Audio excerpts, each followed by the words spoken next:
Welcome, friends, to another Wolff Responds. I call this one the economics of national security.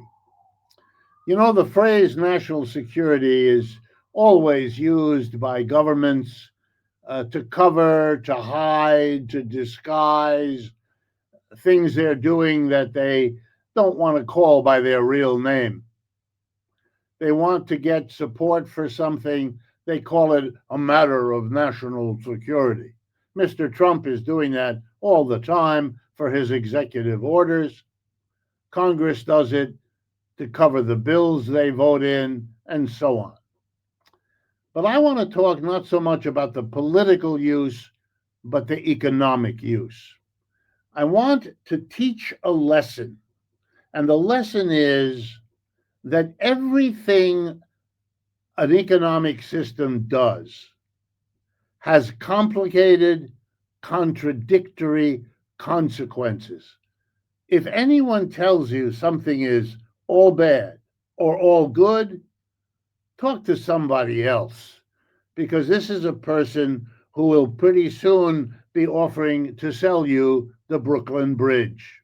And you know it's not for sale. I'm going to give you some examples about how the United States economy was promoted in certain ways using national security as an argument, which, when we look at it, dissolves into nothingness. I'm going to start with the period 1945 to 2000, the second half of the 20th century. During that period, the United States was the economic powerhouse of the world economy. During World War II, as I have mentioned to you before, all the other potential economic strong nations, Britain, France, Germany, Japan, Italy, Russia, China, were destroyed in and by that war. Those countries, that list I just gave you, systematically bombed and attacked one another, blowing up their factories, their cities, their railroad systems, and all the rest, and killing huge numbers of their people. The United States had a much different experience. World War II brought us out of the Great Depression. It put people to work who had been unemployed. The relative number of Americans killed much smaller than in any of those other countries relative to our population. And other than Pearl Harbor at the beginning, no bombs fell on the United States, our cities, our railroads, our factories. Remarkable. And so the United States was dominant. It controlled the whole world. Its ships moved goods around the seven seas. The US dollar was the global currency, and on and on and on. And during that time, we were told, we here in America, that we should support companies that saw it to be profitable to leave the United States. What do I mean? I mean exactly what I said, to close factories in St. Louis or Chicago and to move them to Singapore or Shanghai or you fill in the blank. The second thing companies did for profit was to automate, to replace workers with machines. At first, it was atomic energy that made change possible, then the computer, then the robot, now artificial intelligence. Corporations saw it profitable to install those technologies, just like they saw it profitable to move production abroad. And they told us that this would make us stronger as a nation. That's right. National security flows from economic strength, and economic strength flows from profits, and they were doing things to boost profits. And as far as the story goes, there's more than a grain of truth in it. But what I want to stress with you today is that what was profitable was also raising serious questions about our national security. But those were brushed under the table. Those were put aside for fear that if we understood them, well, it might interfere with the profit making investments that our bigger corporations were excited about. So here's an example of how our national security was harmed by what I just told you, by moving jobs abroad and by automating many jobs. The result of moving jobs abroad, like replacing men and women with machines, was what we nowadays call global supply chains. Workers moved to China, often produced in China, goods that were then shipped all the way back to be sold in the United States. Why? Because the United States paid a lot of money for those goods. And the companies that went to China, where they could pay low wages, where they could get good deals, the profit required bringing this stuff back that had cost you so little to produce to sell into the United States at a high price. Likewise, replacing workers with machines made us dependent on those machines, and they often used rare earths and all kinds of other materials that have to be brought long distances from where they come out of the ground to where they are finally consumed here. In short, the United States went from a country which produced inside its borders the vast bulk of what it needed and consumed. It became a society that relied on the rest of the world for a good part of what it needed. And that never stopped, even when we're talking about producing nuclear weapons, producing modern military equipment. Turns out we are dependent on the rest of the world. We have to be able to find the materials there, package them, process them, ship them long distances. At any point, that could be interrupted by a hostile government, by a military explosion, by a natural disaster. We become less national security society, less of it, because of the very profitable investments. In other words, the profit which helped national security in some ways hurt it in others. That's the lesson. And that's always true. Doing things for profit isn't a one-way method to do things that are good for national security. Some of the results of profit activity are good for national security, others are bad. All that ever changes is the balance between the goods and the bads. That can tip either way, but you never get to it's all good or it's all bad. And again, if you encounter someone who tells you that, you're being hustled. Let me then move to teach this lesson about Mr. Trump, and particularly about his second term as president. He has been telling us that he's concerned about national security. So, for example, he has attacked the rest of the world by imposing tariffs. If those countries around the world want to sell goods that they make over there here, they're going to have to pay a hefty tax to be able to sell here what they make there. A tariff is a tax on something imported into the United States. It is paid by an American company or an American individual who buys something made outside the United States. And why was this being done? Well, one of the big reasons, Mr. Trump told us, was national security.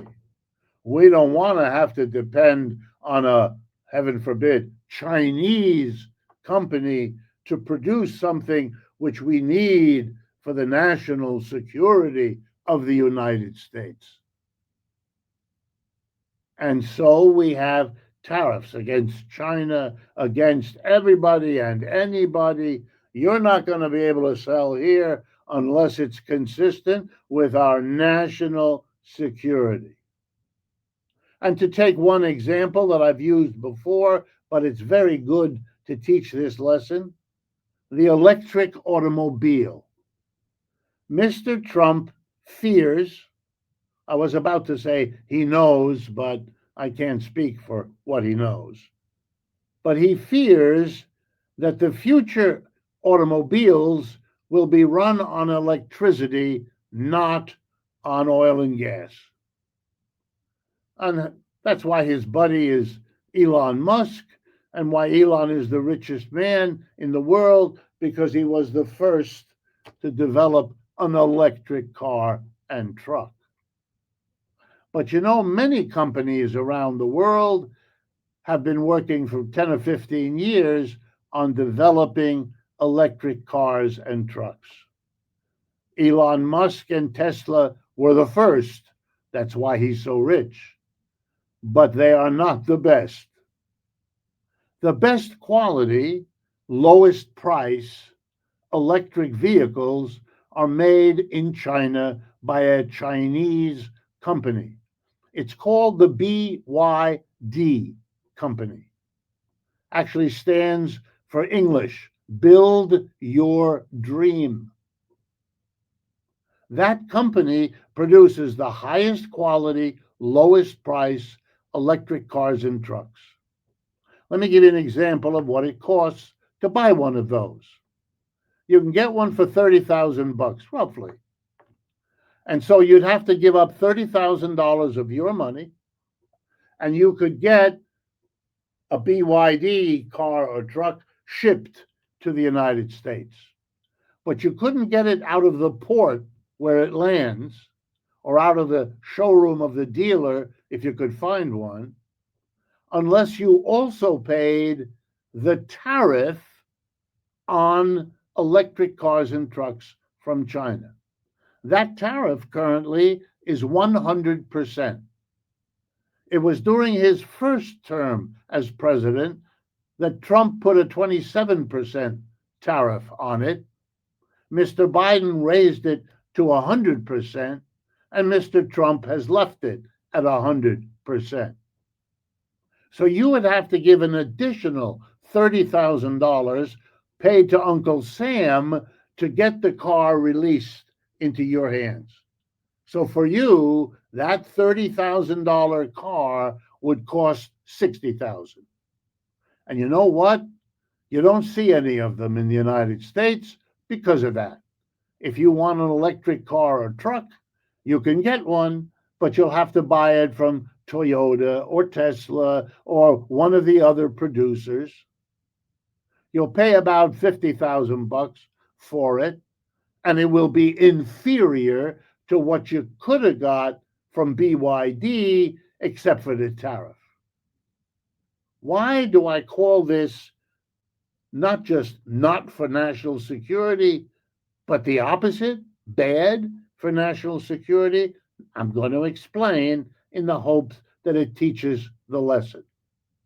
When Mr. Trump talks about it, Well, we're saving the jobs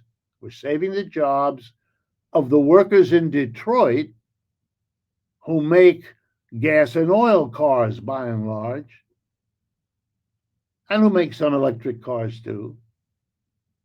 And that's all correct. And in that way, he's helping them. But that's not the same as national security. That's for the whole country. And I'm now going to show you how what he is doing damages national security. Almost every company in the United States has a competitor in one or more foreign countries making the same thing. So we have a software developer here, or a hamburger producer here, or a pants producer, or an automobile exhaust producer, whatever you know, they are buying cars and trucks. And they're particularly interested in electric cars and trucks because that's the future. And they want to do that.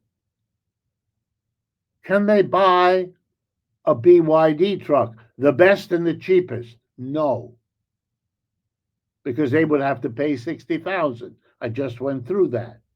So they're not going to do that. But their competitors in France or Germany or Japan or Canada or Mexico or France or anywhere else is able to buy the BYD car and truck for $30,000. An American can't do that. That's going to, here we go, hurt American business across the board. Their competitors can get the cheapest electric vehicle for $30,000. They can't. They can't get the electric vehicle for that. They can't get the oil and gas burner for that either, in most cases. This is bad for national security. You know why? It creates a competitive advantage across the board. So, yes, you've saved some jobs in the automobile sector, but you've damaged the competitiveness of American enterprises across the board. That's not good for national security. Quite the opposite. It's not what Mr. Trump intends. But Mr. Trump is a performer. I would like to say an advertiser. Like an advertiser, he tells you what's good about what he's trying to sell you, and he hides or denies what's bad. That's what advertisers do. It's not a good model for what leadership is all about. Don't be fooled. The decline of the United States has to do not just with the efforts of people outside the United States. I would argue that that's much the less important cause. Most of the decline of the United States is built in to American capitalism and the way it works. It is in a process of decline that could best be described as self-destruction. If interventions like this strike you as worthwhile, as offering something to think about in terms of current events, then please share this video with friends, relatives, co-workers. That's why we make them. And of course, since money is involved to distribute these videos, if you can help with that, we would be very grateful. Thank you.